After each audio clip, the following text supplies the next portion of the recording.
Okay, so I guess it's time to cut this pipe over here, huh?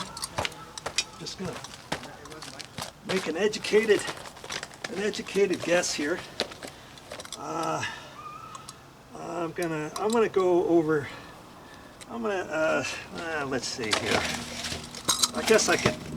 Yeah, I can turn this too. I think I want to go just slightly over that way to give this a little bit more length.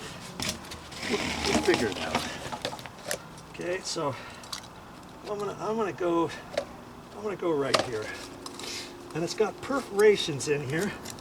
Oh yeah, this just cuts nice with the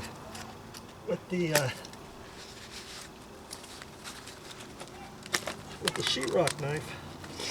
Okay. Oh, so now to get in there. Oh, here we go.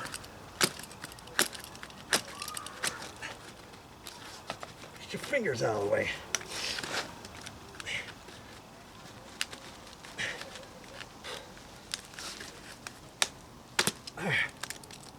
Come on.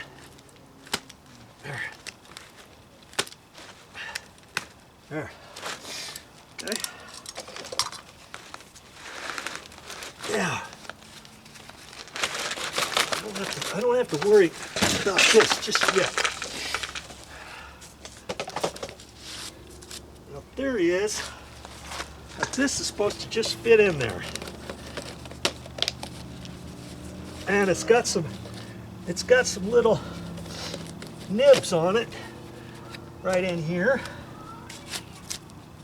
And that snaps in here. Come on.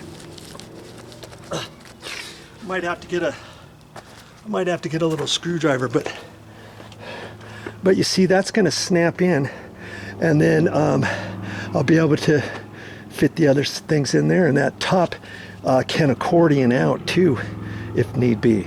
Okay. All right.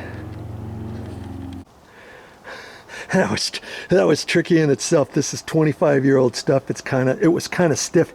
What I found, I had to kneel down this way, push this way, and twist it back and forth, twist, and then finally it popped in there. Okay, so chances are I'm gonna have to do the same thing with this. Get down and dirty with it. Okay, and for this other pipe, I'll have to check the measurement now, because see now this pipe is going to be, 9 inches longer because of that T. So I want to make sure that this hole is long enough for that. And now it gives you a chance to make sure there's nothing in here. Lift it up, flop it around. Make sure your pipe looks all pretty much clean like this, so that you know all the perforations are clear. Do you see what I mean? Okay. And I'm going to get ready to do that one next.